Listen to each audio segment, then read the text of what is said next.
Hello, good morning students. आज हम धातु एंड अधातु चैप्टर 3 के बारे में अध्ययन करेंगे। धातुएं क्या होती हैं? जैसे लोहा, चांदी, तांबा, जिंक, ये सब क्या है? धातु होती हैं। मालूम है ना आपको? तो आज हम इसके बारे में पढ़ेंगे कि धातुओं को संक्षारण से कैसे बचाया जाए और संक्षारण होता क्या है।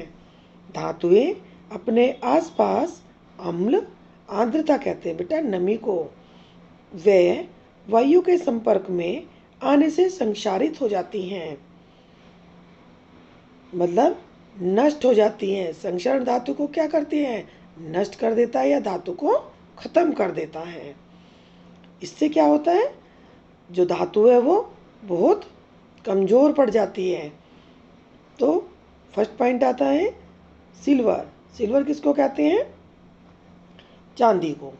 सिल्वर वायु की उपस्थिति में काला हो जाता है। आपने देखी होंगी चांदी की अंगूठियाँ या पायल कैसी हो जाती हैं, वो जब लेकर आते हैं मार्केट से बिल्कुल न्यू होती हैं वो, लेकिन धीरे धीरे जब उनको यूज करते हैं तो वो थोड़ी थोड़ी काली हो जाती हैं, क्योंकि वो वायु के संपर्क में आ गई।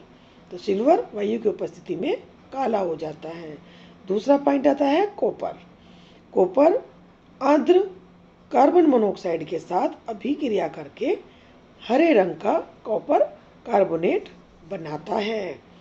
तीसरा लोहा, नमी वाली वायु के संपर्क में आने पर उस पर सफ़ेद रंग की, भूरे रंग की परत बन जाती है। ध्यान रखें, कभी भी जल अकेला संचारित नहीं कर सकता किसी धातु को, या वायु अकेली नहीं कर सकती। जल और वायु दोनों का होना बहुत ज़्यादा ज़रूरी है संक्षारण के लिए। तो इसके लिए अब हम देखते हैं संक्षारण से हम कैसे सुरक्षा करेंगे। संक्षारण को, धातुओं को संक्षारण से बचाने के लिए हम बहुत सारी विधियां अपनाते हैं। जैसे हम पेंट कर सकते हैं। आपने देखा होगा घर में दरवाजों पे या खिड़कियों में पेंट किया जाता है। हम तेल लगा सकते हैं। यशद लेपन, अभी मैं आपको नेक्स्ट जो है यशद लेपन के बारे में समझाऊंगी।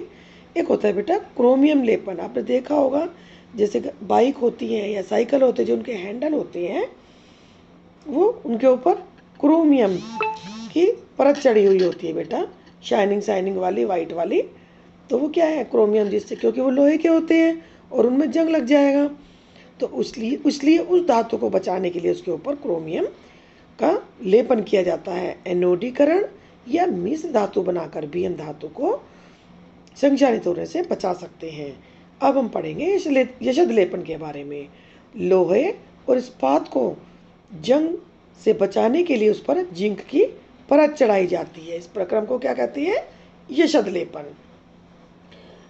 और मिश्र धातु, दो या दो से अधिक धातु या अधातु या धातु ही धातु ले लें, उसके समांगी मिश्रण को हम क्या कहते हैं? मिश्र धातु। मिश्र धातु के एग्जाम्पल लें हम। लोहा, लोहा अकेला लोहा नहीं होता, उसमें भी या धातु और अधातु दोनों मिलकर मिश्र धातु बनते, तब लोहे में 0.05% कार्बन होता है लोहे के अंदर, तब वो कठोर होता है और लोहा तब जाके मिश्र धातु कहलाता है। इस्पात, जिसको हम स्टील बोलते हैं, उसमें भी क्या होता है? लोहा होता है और निकल और क्रोमियम होता है, इसलिए ये भी एक मिश्र धातु है। पीतल, आपने पीतल के बर्तन देखे होंगे, वो अकेला पीतल नहीं होता, उसमें कॉपर होता है और जिंक होता है, तो तभी इसको हम मिश्र धातु बोलते हैं। कांसा, कॉपर होता है उसके अंदर, जिसको तांबा बोलते हैं, और उसके अंदर क्या होता है? टीन। तो ये भी मिश्र धातु होता है।